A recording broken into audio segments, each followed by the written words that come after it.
Hey guys, it's FifaRalle here and welcome to episode 5 of Let's FIFA 14, and in this episode we made quite a few changes. We basically list up all the substitution players we've been picking up in the past 2 episodes, and we also list up some of the gold players I already had in my club from the starter packs, or well, the loyalty packs, I guess it is, because I really wanted to build a substitution squad. My original thought was to have a bunch of substitution players on the bench from Liga do Brazil and all the South American leagues, basically. But what I kind of felt was that a lot of the players I picked up, I didn't really feel comfortable playing with them, and at the same time, they were from a bunch of different leagues, and sometimes I wouldn't play with the perfect chemistry, and I just felt when I didn't play with the starting 11 I built in the episode 2, I didn't play to my best.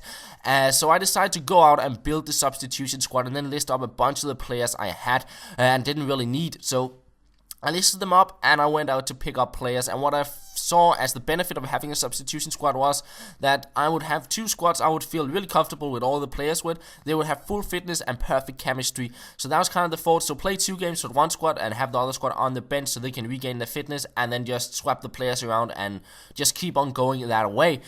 So I managed to pick up quite a few of the players, or 6 of the players. The goalkeeper Viviano from Arsenal.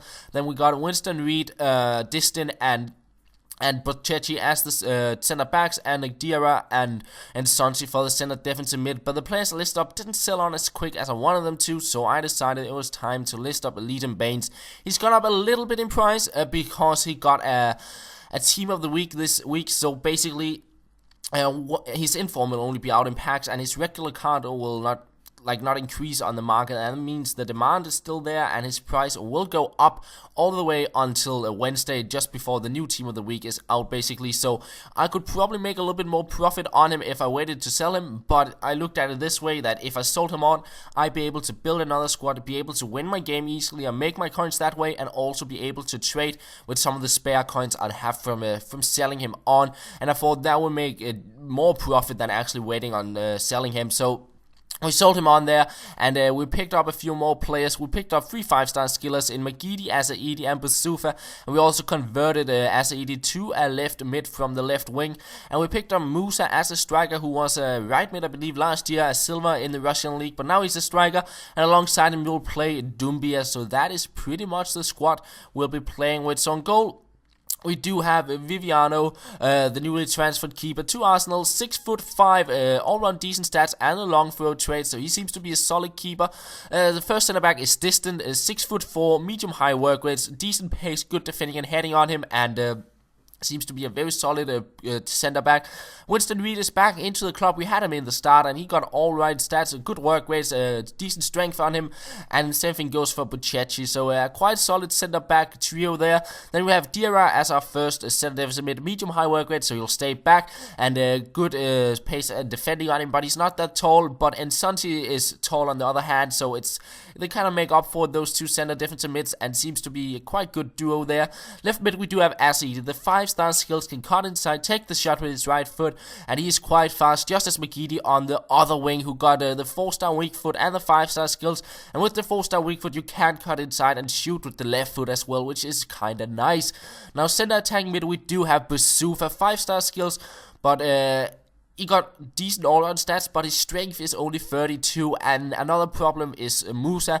He only got a 34 strength, so despite having the 4-star skills and 5-star skills on those 2 players, my worry is that they might get muscled off the ball way too easily. So that is something time will tell, but I hope they will be able to play well, else I'll have to find a way to replace them. And finally we do have Dumbia. He got 66 strength and 91 pace, so he's somewhat better than Musa, I could imagine, because he got a little bit more strength on him. The best scenario would be to play Cisse instead of Musa, but I couldn't get the chemistry to work with him, so I decided to get Musa instead, and that is kind of the squad we'll be playing with for our first games here in Division 9 of this episode. So we go into Division 9 and we come up against the Serie A side here, not completely finished, I could imagine. There's a few players which weren't really the best players from the league, but nonetheless, as you can see, the radar down at the bottom were covered by the HUD, and it was basically stuck in this game and the next game, and I do not know why.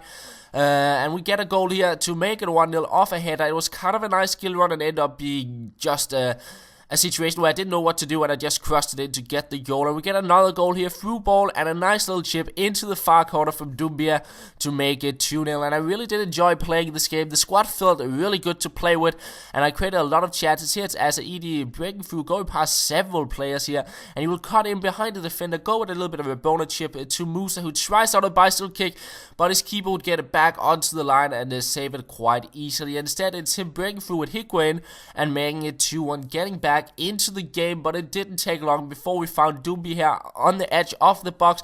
He will go a little skill move past two defenders, a chop past the slide tackle, and I actually end up picking up a penalty because it did hit my player before he hit the ball. So I pick up the penalty, Magidi converts it, and it's 3-1, and another chance. Musa breaking through, going past his keeper.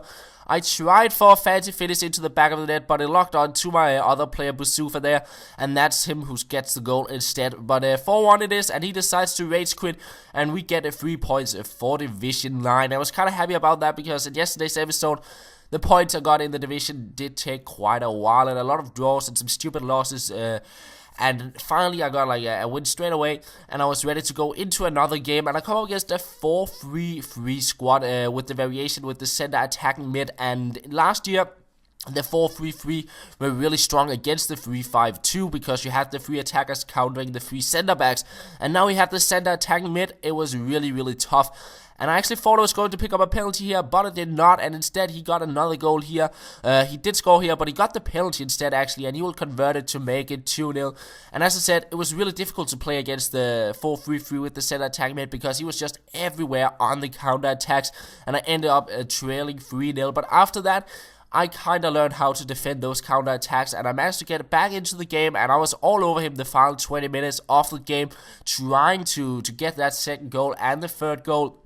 I created quite a few chances, but his keeper would pretty much save everything before the 90th minute, where I do make it 3-2, but it was way too late because he could just pass it back to his keeper and let the clock run out, and I do end up losing the game. So I learned quite a few things from that game, that the 4-3-3 with the center attack mid is really, really strong against the 3-5-2 on counter attacks, and I have to adjust the way I play in order not to be hit on those counter attacks. But after the game, we picked up Veles once again. We had in our club.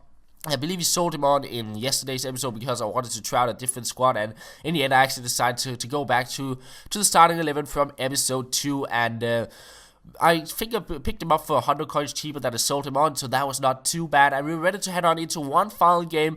But we decided to just change the kit numbers, mainly to get a Ronaldinho that number 10. I thought that would suit him quite nicely. Thought of giving him 49 as well, that number, but I felt number 10 would be a little bit better for this squad.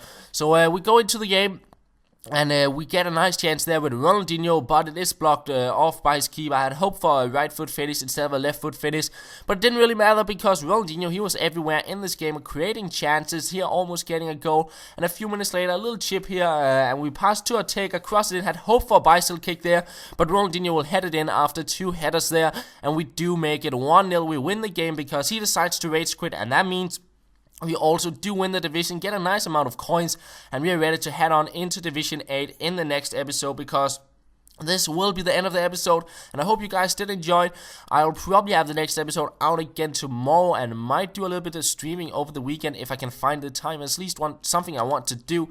So that is kind of all. Thank you for watching, and I will talk to you later.